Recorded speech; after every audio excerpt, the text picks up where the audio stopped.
Vande Mataram, Namaskaram. I would like to thank the Verandah Club for inviting me to be a part of this session at the Western Ghats LitFest 2.0. So this is my third book on history, titled Vishwaguru Bharat, A Cause of the Ancients.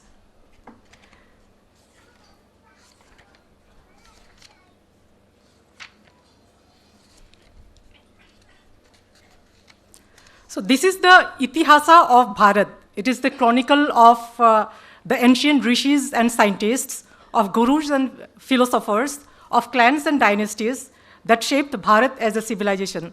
It is a legacy of the wisdom of the ancients carried in the Vedas, Upanishads, Purans, and more ancient texts. The carvings and inscriptions of the ancient temples, which are history in stone, silently convey a million stories of glory and splendor of the bygone days.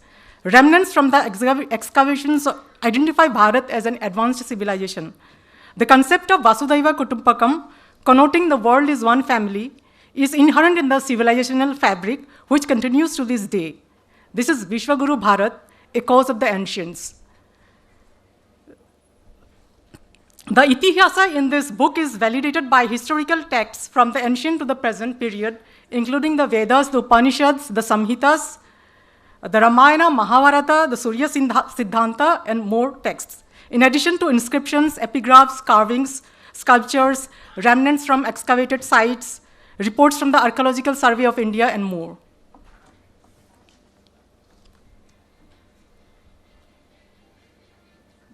So before I describe a little bit about my book, I would like to tell about Bharat as a civilization. Bharat, we are the oldest surviving, one of the oldest surviving civilizations in the world. Despite 1300 years of loot, plunder, genocide in millions of the Hindus, Buddhists, Jains, destruction of thousands of our temples, the plunder and loot of our wealth, we have still survived and carrying forward the legacy of our thousands of years old civilizational identity. But in our history, academic history textbooks, we have been projected as defeated, as losers. We don't want to remember the last 1,000 years of our past, especially because we have been projected that way.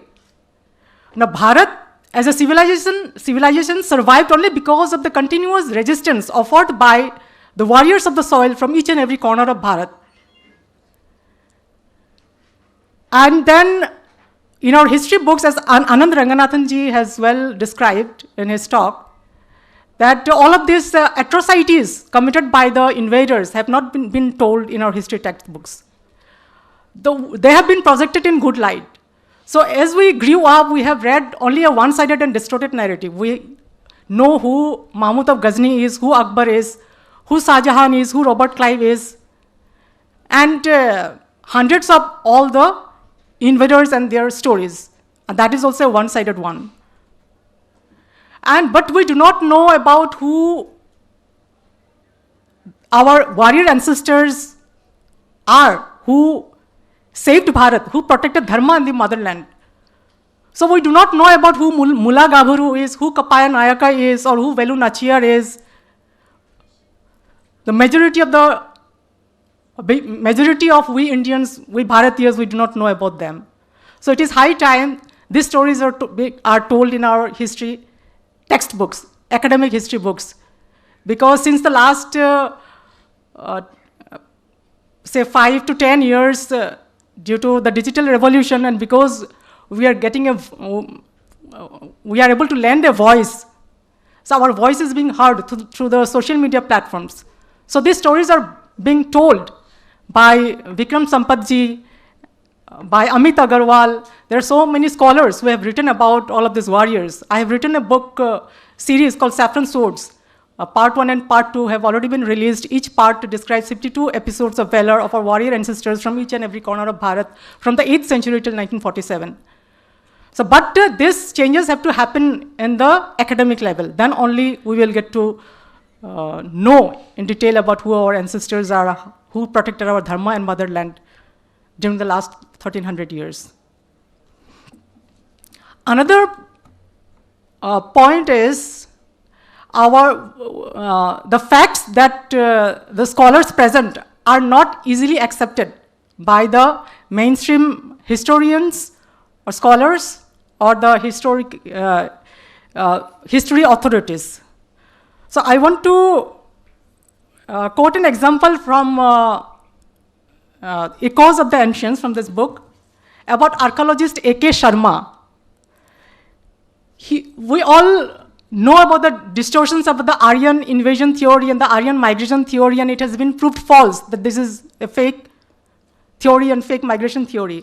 But this narrative still rules the psyche of the majority of the people of Bharat. According to the Aryan invasion theory or Aryan migration theory, the Aryans brought horses around 1500 BCE. That is some 2500 years ago. The Aryans brought horses via the Himalayas, through the Himalayas. Once I heard Major General J.D. Bakshi addressing an audience that even for the army to carry tanks to the mountains was a difficult task. So how could the Aryans bring horses, galloping horses, through the Himalayas to India? That there are several archaeological evidences that prove that horses are indigenous to India. The earliest archaeological evidence dates back to around 4500 BCE. The traces of a domesticated horse was found at Rajasthan, and that dates back to 4500 BCE. So A.K. Sharma, archaeologist A.K. Sharma, he also found remains of horses, which he described in detail in a report published in the Puratattva magazine, published by the Archaeological Society of India. And it was published in 1974. And it took almost 2 decades for his report, for his finds to be recognized as correct. And that too after a foreigner from another continent, he acknowledged that the facts found by him about the domesticated horse is true. And then he wrote in the same Puratattva magazine in the 1993 edition. I would like to quote his exact words. These are all described in this book, Echoes of the Ancients.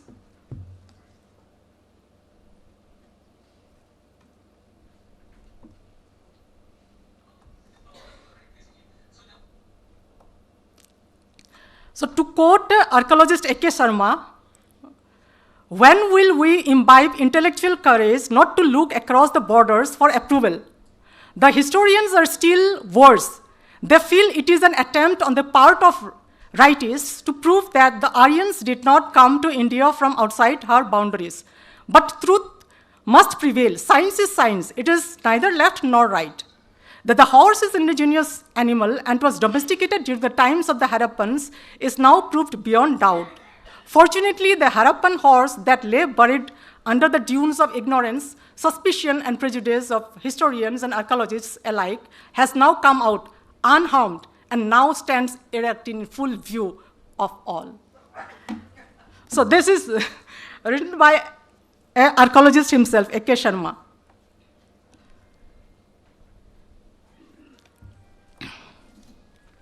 So Bharat as a Vishwaguru. How do we connect Bharat as a Vishwaguru? So we all know yoga originated in India, and yoga has facilitated to the holistic well-being of trillions of lives across the world. Bharatiya philosophy has influenced many scientists and philosophers across the world. And then we all know how our ancient texts, like the Prashna Upanishad, contains information about gravity. Prashna Upanishad was written during the Upanishadic times, before the Ramayana events took place. And then we all know about the astronomy, about the distance from the Earth to the Sun, and all of these things mentioned in our ancient texts. And about gravity, about atomic theory. So all of this are described in this book. So I would like to draw one example about Sushruta's finds, Sushruta's discoveries.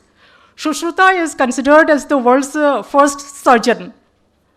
So there is a very interesting incident about plastic surgery being conducted in Pune in the year 1793. So we all know about, Anand Ranganathan ji has told a lot about Tipu Sultan. So a war took place between the British and Tipu Sultan in 1792. Kawasji was a bullock cart driver who worked under the British. He was taken prisoner by the army of Tipu Sultan. And many more Indians employed under the British, they were taken prisoners by Tipu Sultan. So under the orders of Tipu Sultan, the nose and one hand of many of these Indians were cut off. And Kawasji and the victims whose noses and hands were cut off, they were looking for surgeons who could fix the issue. And ultimately, after 1 year, they found a surgeon, they heard about a surgeon who belonged to a family of brickmakers. But this surgeon, that family, they were not only brickmakers, but they were also surgeons, plastic surgeons. And this Kawasji, he first came to him and he showed his condition. Then the surgeon said that, yeah, this can be, like it been fixed. The hand and especially the facial, the nose can be fixed. And the surgery was successfully done, not only on Kawasji, but 5 of his friends as well. So when the British came to know about this, they were very surprised. So the first surgery was done, the British came to know about it. Then 2 British surgeons came and they wanted to see how the surgeon conducted the surgery. It is about transplanting of skin flaps from the facial part. So Sushruta has described in detail about this plastic surgery and more surgeries in his book, Sushruta Samhita. So this book also contains a chapter on Sushruta Samhita about all of these important discoveries that are being followed today. So these 2 doctors, these 2 surgeons, they were witness to the surgical procedure, and back in London, they published the complete procedure in a magazine in 1794. And that reports changed the whole course of the plastic surgery across the world. So the Europeans and more surgeons across the world, they employed that particular technique described by Sushruta in his book, Sushruta Samhita. And that's how plastic surgery became popular. So it's originated from India.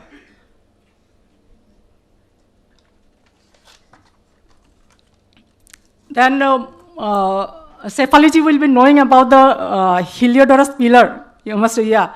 So Heliodorus was a Greek ambassador to the court of Shunga king Raja Bhagabhadra.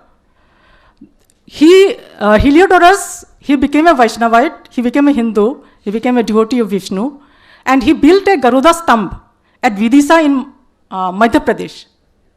Now, the inscription at the Garuda pillar mentions in detail about who Heliodorus was, who Bhagabhadra was, and who Antialcidas was.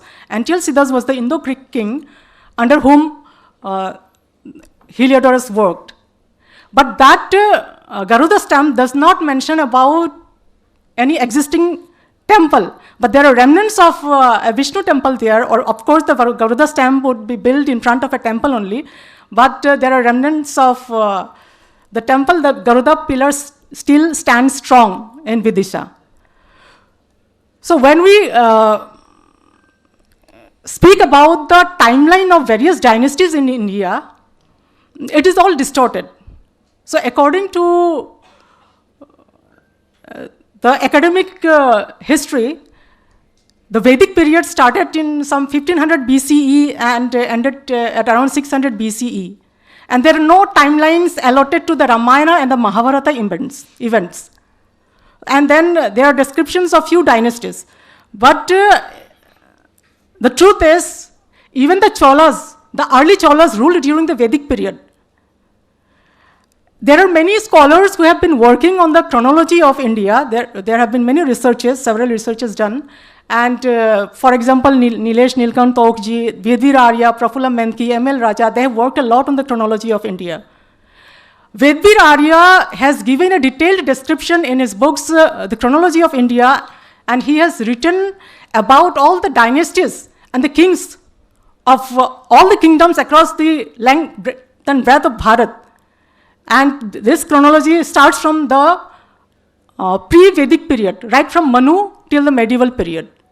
So according to Vedvir Arya, who has written this series of books based on several evidences, including oceanographic studies, inscriptions, literary evidences from the ancient scriptures, and then archaeological excavations, epigraphs and all. So according to him, the Mahabharata war took place at around 3162 BCE, so some 5,100 plus years ago. According to him, according to his book, the Shunga king Bhagabhadra ruled some 3,200 years ago, according to his chronology. Because he has given the chronology from the Vedic period till Mahabharata, then Ramayana and all of the dynasties.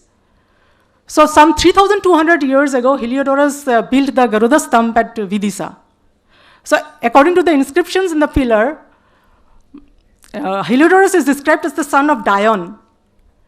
And Antialcidas was a contemporary of Bhagabhadra. So there were international relations between countries, the legacy of which continues to this day. We have ambassadors, international ambassadors, we have ambassadors from different countries in India, and Indian ambassadors posted in different countries across the world. So Heliodorus was a Greek ambassador, and the inscription describes him as a devotee of Vishnu.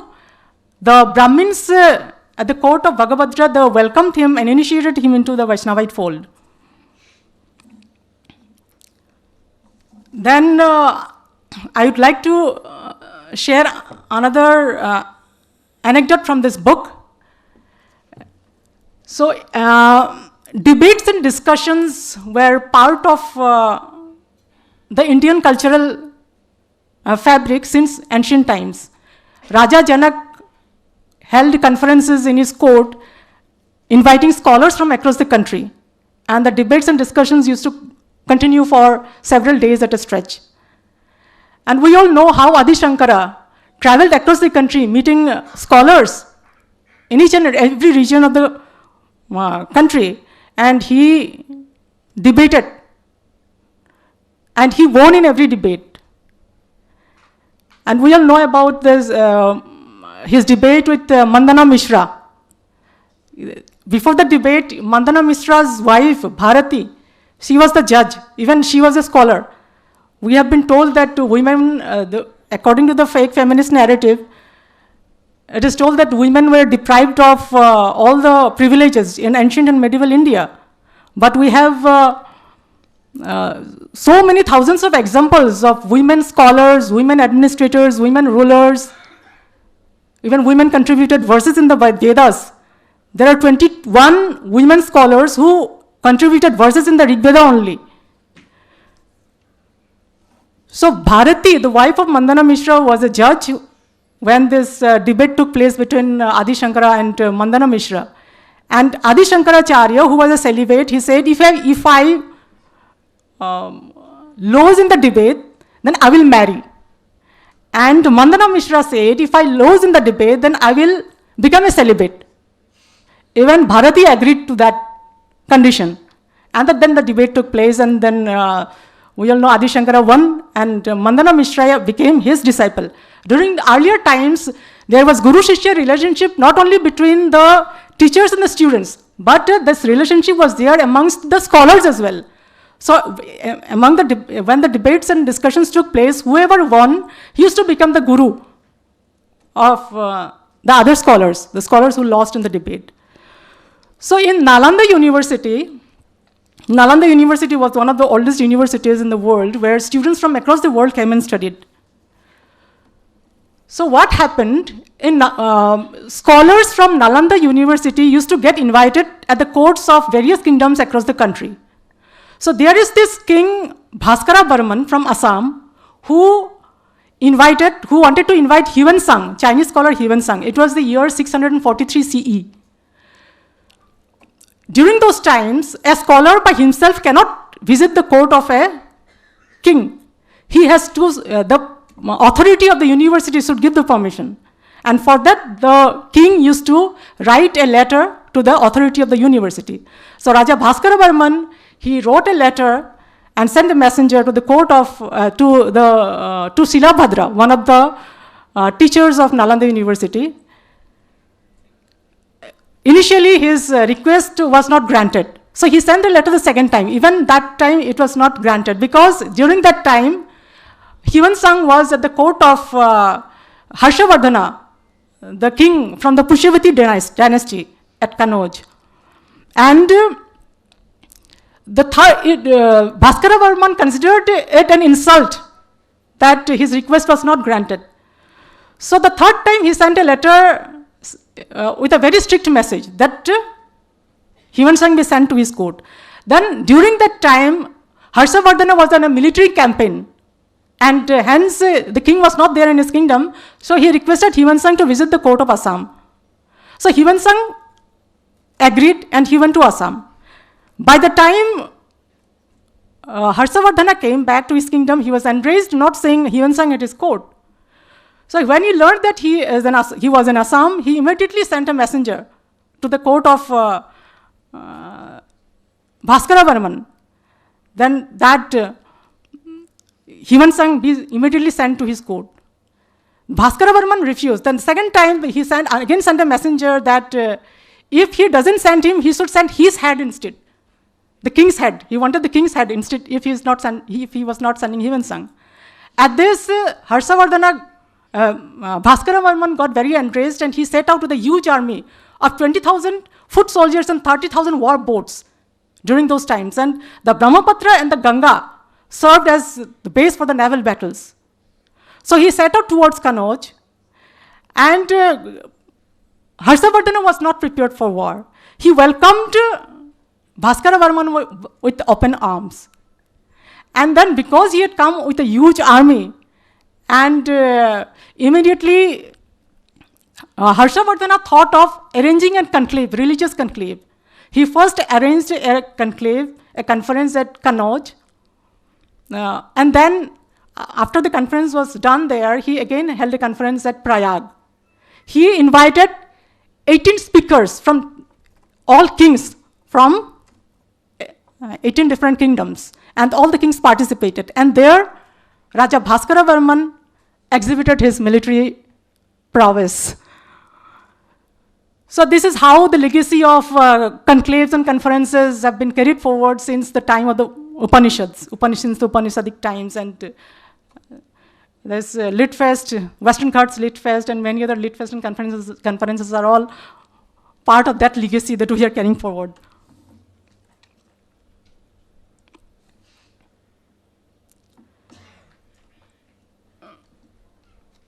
Do I have some more time, or because we have a discussion also?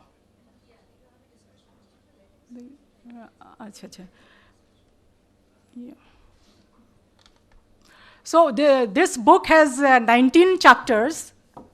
Let me read out the chapters. There are also photographs of carvings, which I have described in this book, the carvings of temples from across the country. Chapter number 1 is Ganesha and Gajendra in texts and stone. So there are carvings of Ganesha with descriptions, carvings from each and every corner of the country. So I have been visiting these places, historical sites and ancient temples all across the country since the last 17 years. So this book is a product of 17 years of research. So number 2 is the Kadwaha ancient Gurukul Mutt. This is an 8th century Gurukul, a 3-storied Gurukul. Remains are still there, but Aladdin Khilji's mosque is also there in the complex. As Anand Ranganathan ji said, like most of the temples have been demolished, half demolished, and then mosques have been erected in that places. So this Kadwaha Mutt also has a mosque in its place. Then Airavateswara temple, ancient temple associated with Yama and Airavata. Number 4, Vishnu devotee Heliodorus, ancient Greek ambassador. Number 5, fort of the gods. Number 6, heel of the gods. Number 7, the 64 yoginis and saptamatrikas. So here I have also given photographs and descriptions of saptamatrikas and yoginis from across the country. And I have also described in detail about the yoginis and saptamatrikas as described in our ancient texts. Then there are archaeo and literary evidence of horses as indigenous to India. So I have given a small example during the session. Then Ram Raja of Orcha. Ram is not worshipped as a god there. He is celebrated as a Raja in Orcha. Then ancient universities and Gurukulams of India. So the ancient educational tradition right from the early Vedic period till 1947. Then Nagarjuna, ancient alchemist and metallurgist. Then number 12, the Kohinoor. The history of the Kohinoor from the ancient times till now it is there in the British Museum. Then number 13, Grand Trunk Road is Uttarapatha since Upanishadic times. Number 14, Swayambara of Meghavahana of Kashmir and Amrita Prabha of Assam. Number 15, Maharishi Kannad. Number 16, Sushruta, world's first surgeon. So from Sushruta chapter I have given just an example of Kovachi. Then Ashurgarh, ancient urban fortified settlement of Orissa. So we have, all of us know about the Indus Valley civilization. We have read in detail. But there are many excavated sites which tell us about the ancient and advanced civilizations from the other parts of the country as well. And then there is a chapter number 18 is on gravity in ancient Indian texts. The first description of gravity finds mentioned in the Prashna Upanishad. And then I have given many more references and also extracts from Adi Shankaracharya's commentary on the Surya Sadhyanta, which contains about gravity. And then the chapter number 19 is the ancient city of Chandrakitugar. It is in Bengal. So this is all about the book. Thank you.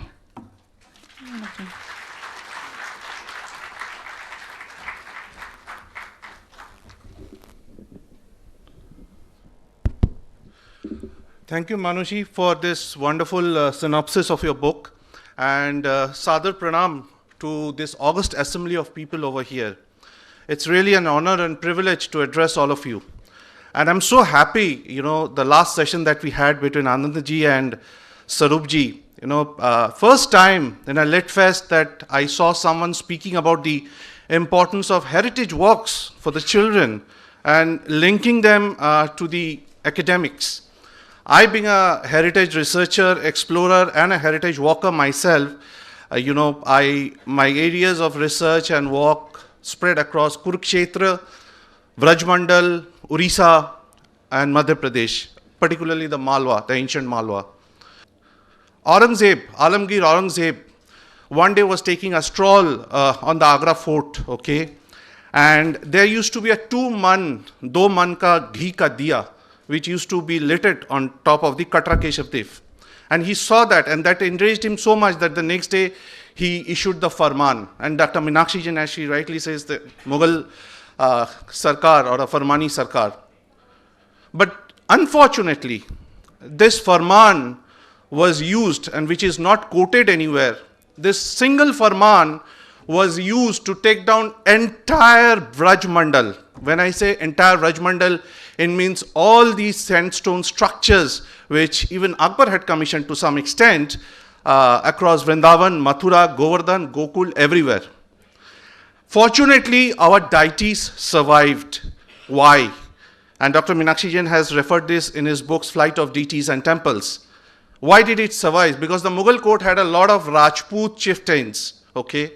And these chieftains had immediately, and they were all Krishna devotees, they immediately informed the Gosais of Vrindavan, who, they transported the deities, including the Srinath Ji of Natwara, Govind Dev Ji of Jaipur, Gopinath Ji of Jaipur, everywhere, in bullock carts over the night.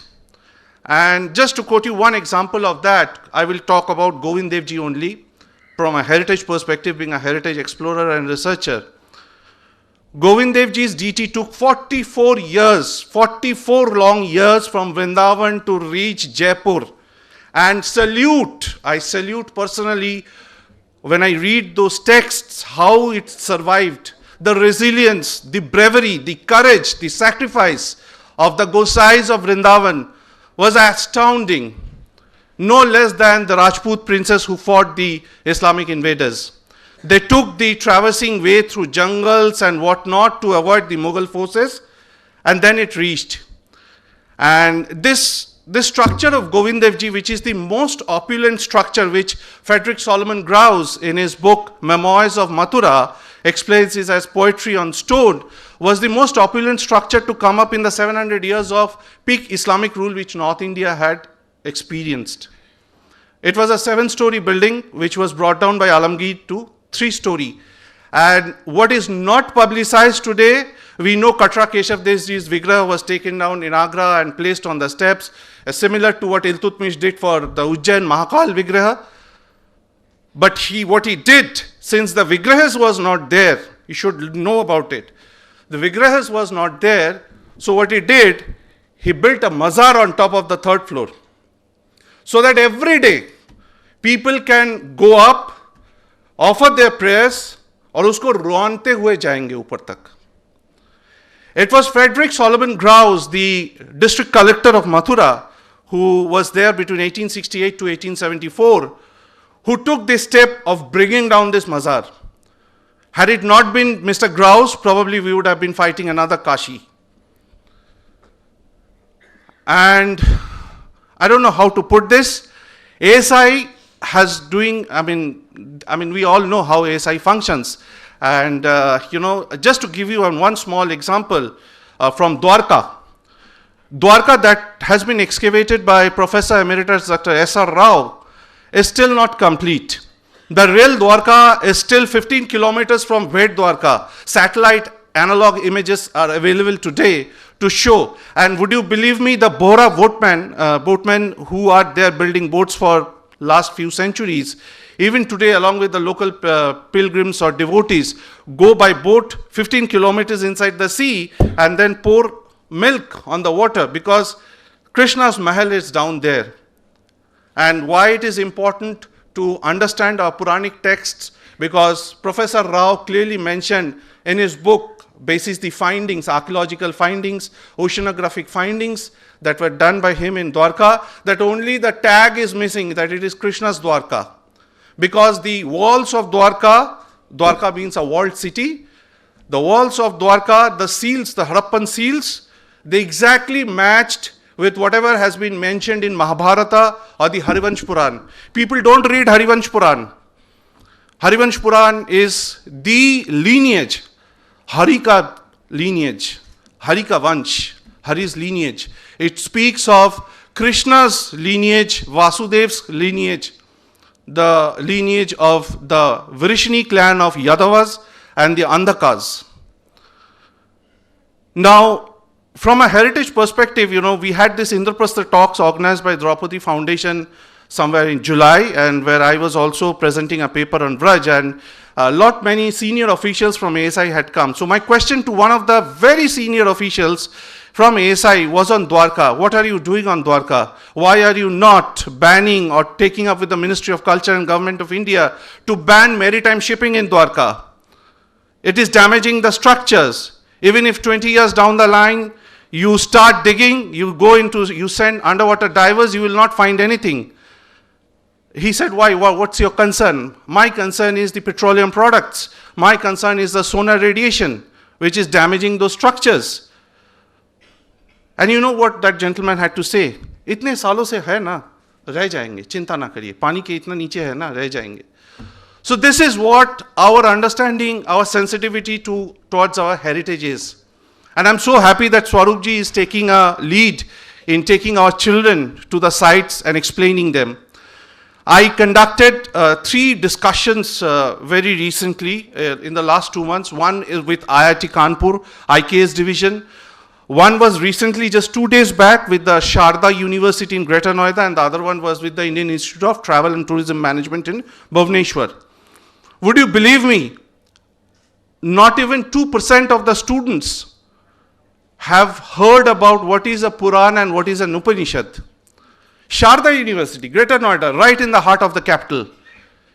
सिर्फ एक लड़की मिला मुझे पूरी 300 students के बीच में जिसने महाभारत पढ़ा है, लेकिन उसको भी पुराण क्या है, महापुराण क्या है, उपपुराण क्या है, अनुगीता क्या है, मध्यम गीता क्या है, कुछ भी नहीं मालूम उनको. This is our generation of students, what they are being taught. खोखले है. And then there is one student who smartly stands up and asks me, do you feel Akbar was really great?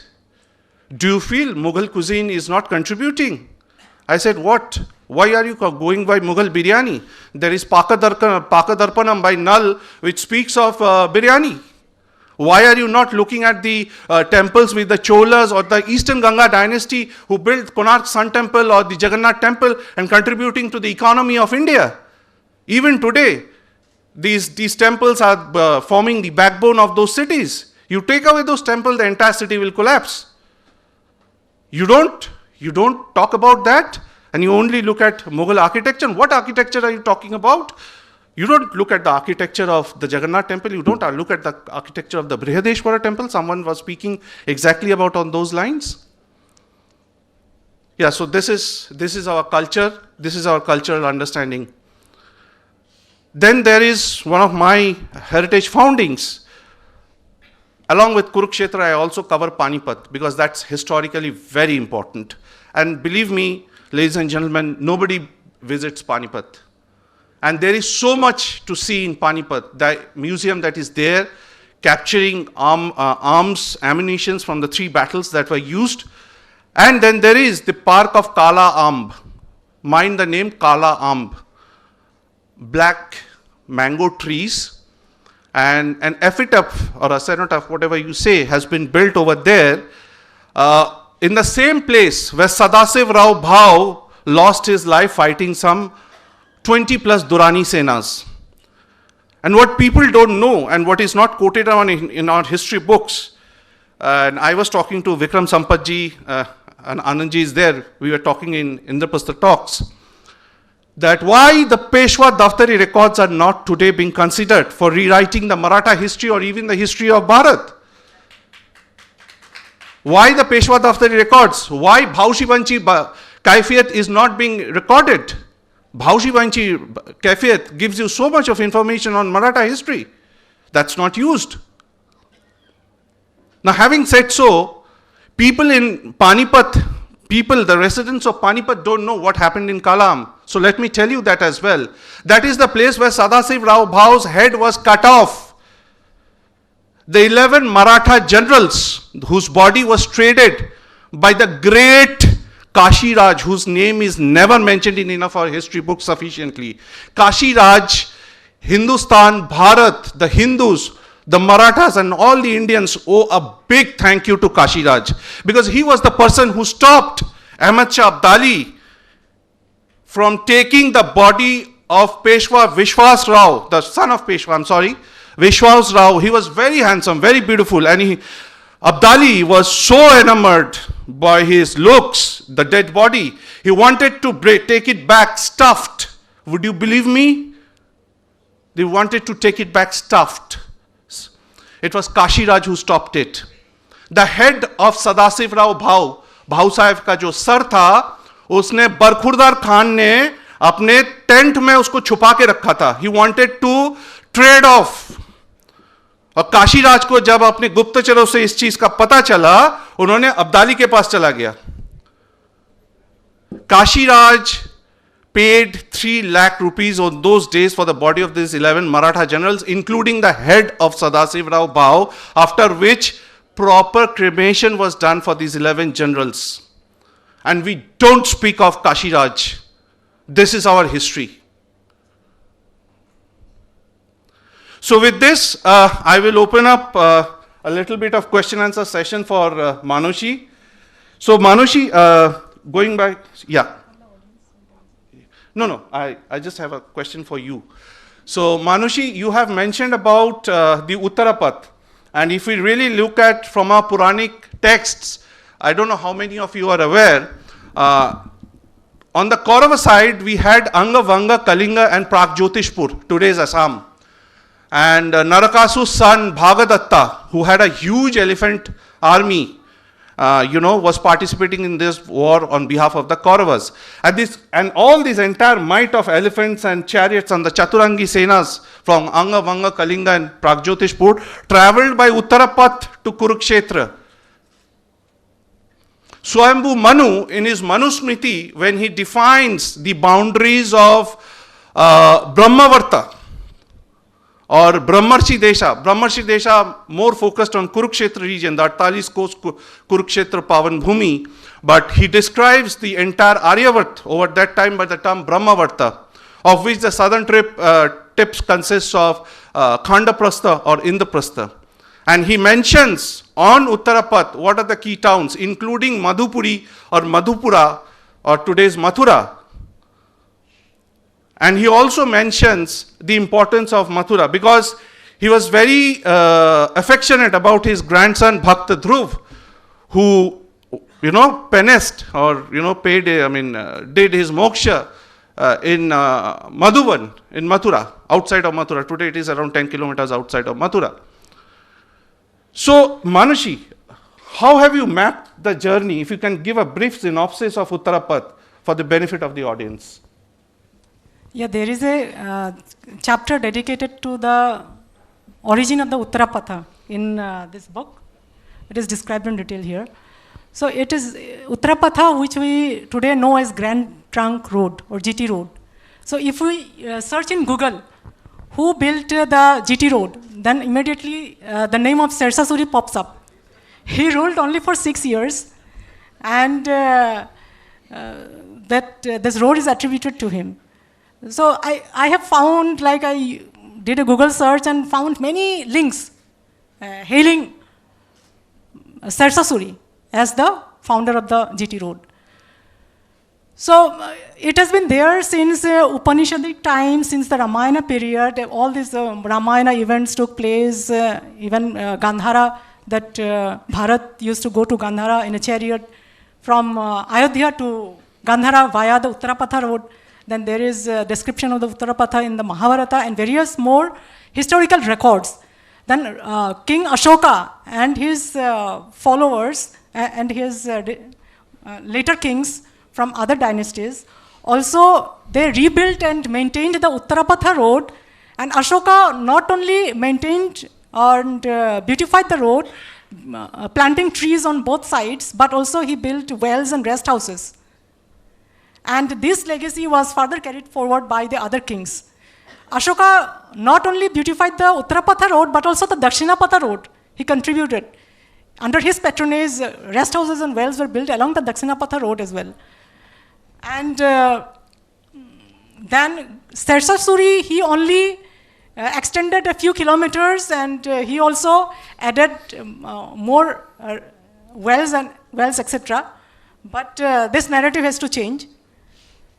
This attribution to Surya Sarathi has to change. So if I go into the details of explaining everything, so I'll come to that. This is mentioned in the book in this chapter. Yeah. So there's so many mothers and sisters over here. So the book. I want to interrupt. So I'm so sorry. Interrupt. Surya Roy is connected to Netaji Subhash Chandra Bose.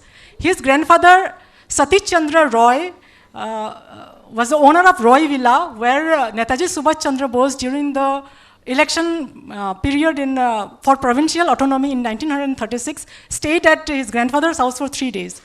And Satish Chandra Roy was also the financier of East Bengal and Rangoon for Netaji Subhash Chandra Bose. So, since there are so many, So since Manoshi referred to this question, so I'll just share a story from our family archives. You will never find this story, never hear this story of Netaji in any of the textbooks or storybooks that is there in the market.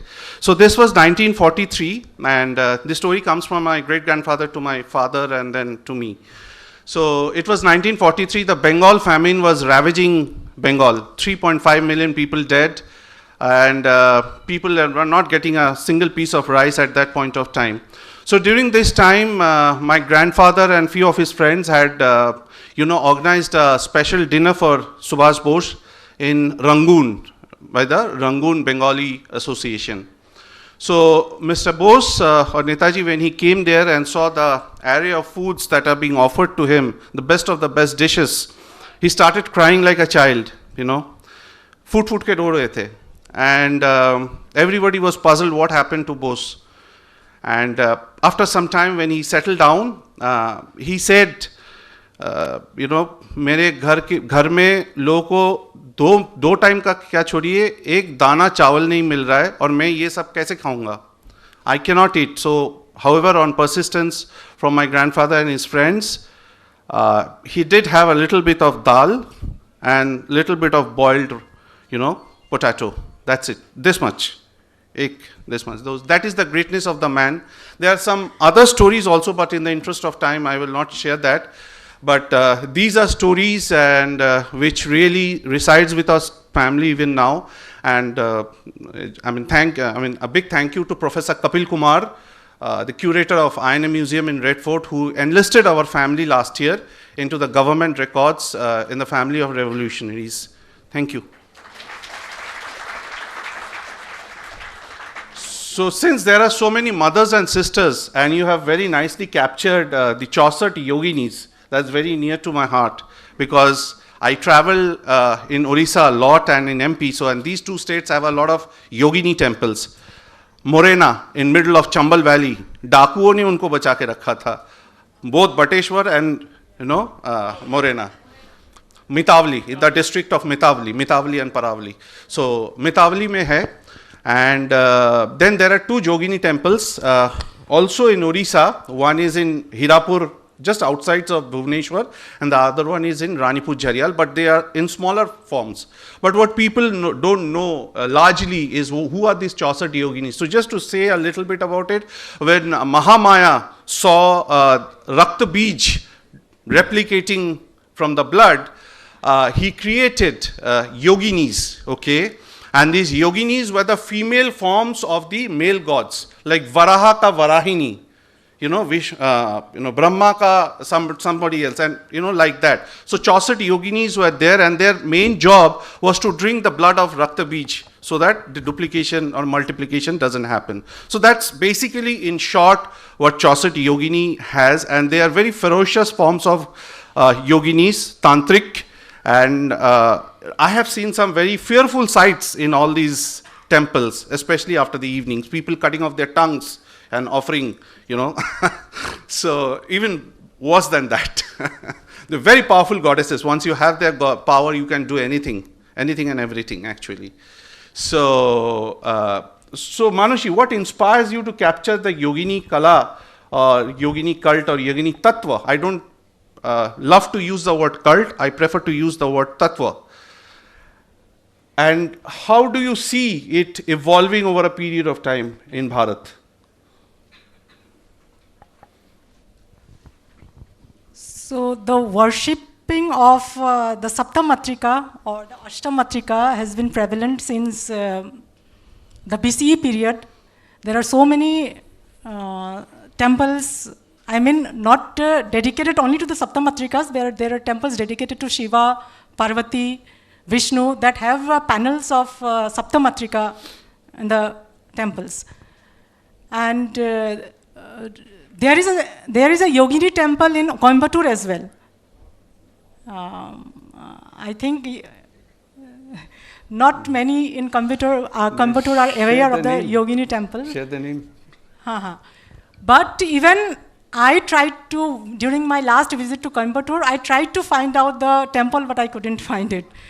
Alexander Cunningham, he founded the Archaeological Survey of India. So in his report in 1800 and something, and the last part of the 1900s, 1800 something, he described about a yogini temple in Coimbatore. Like the temple is built in such a manner that the murtis are visible half below, half covered by the wall and half visible from outside. But according to the description, the temple is not there. I think due to lack of maintenance, or maybe because the ASI did not look into the maintenance, the temple is not there. Listed Likewise, temples have disappeared. Disappeared.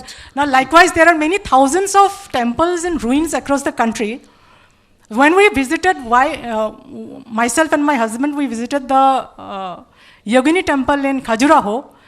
According to Alexander Cunningham's report, there were many cells, and there were three vigrahas of yoginis in the temple compound. But when we visited, there was not a single vigraha, and almost all the cells have perished due to the ravages of time and adverse weather conditions. And then about the yogini and the Saptamatrika, it is described in detail in the book. Okay. Yes. Yeah.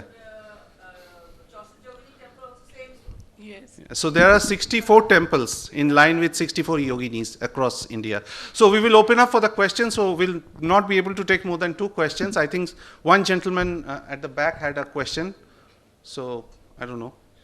Yes, please. Somebody, if you can pass on the mic, please.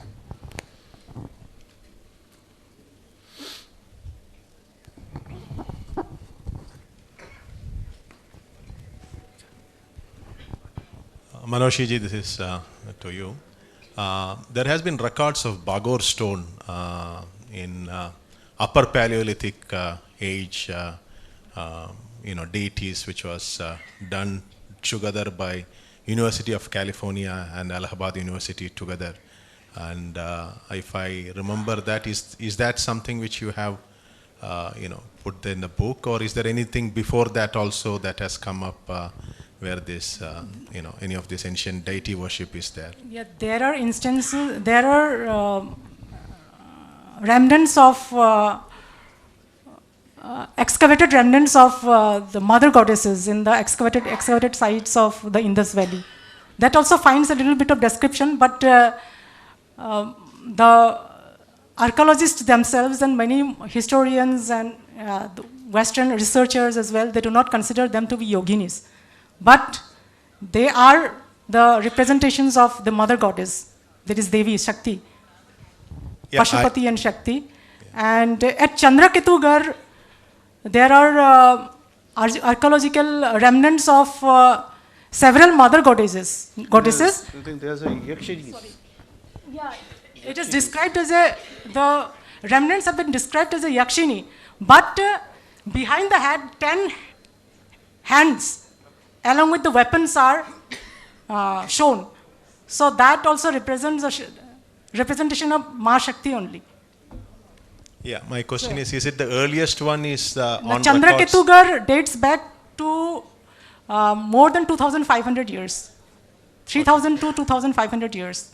Yeah, upper Paleolithic is around 10,000 years, 10,000 to 40,000, right, actually? So that's what I was wondering. Yeah. Harappa, Mohenjo-daro, and all of these Indus Valley sites, whatever remnants are found date back to around 5,000 years or 6,000 years at the most.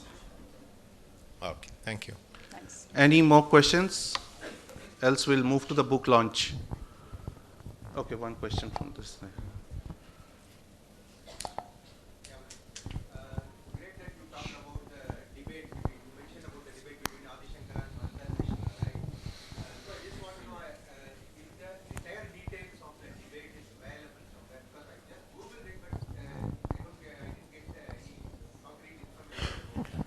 There are several books. I will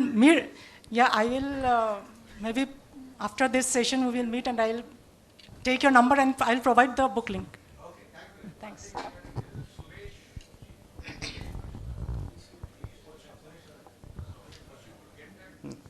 So if there are no more questions, we'll move to the book launch then.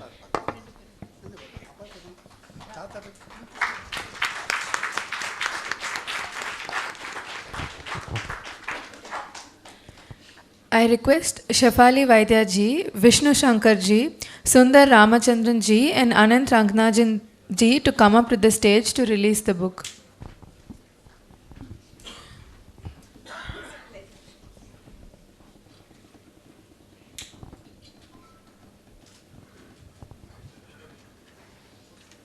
Have the copies for everyone.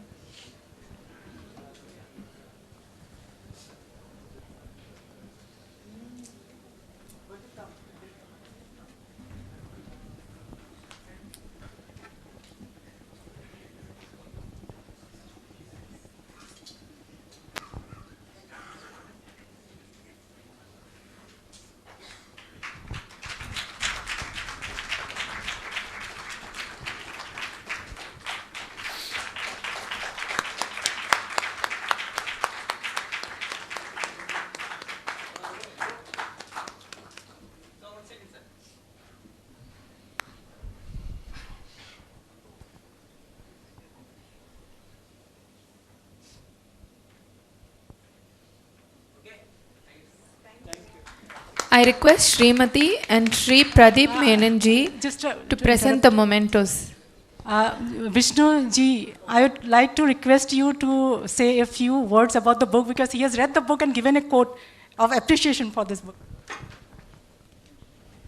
No, actually, myself and my father, both of us went through this book, and it's a very, very, I can say, lot of hard work Manoshi ji has put in this book, and the things which we are fighting for. Actually, this book provides meaning to those aspects, like here the temple of Chauset Yogini was being talked about.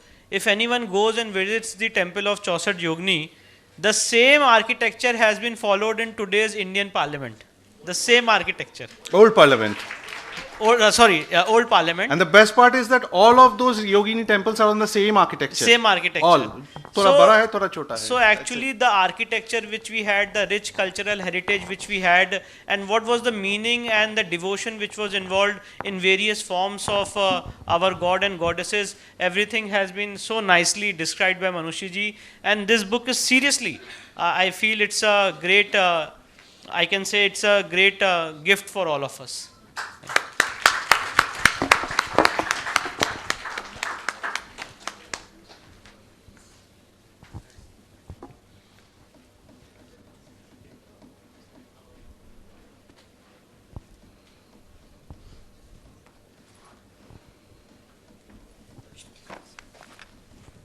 I would like to thank the Verandah Club for organizing such a unique event, and Chief Curator Sefali Vaidya ji, Kanaga Savapati ji. And this is unique in the sense that I have attended so many LitFest, but this is for the first time that so many book launches are happening in this literature event. 11 book launches.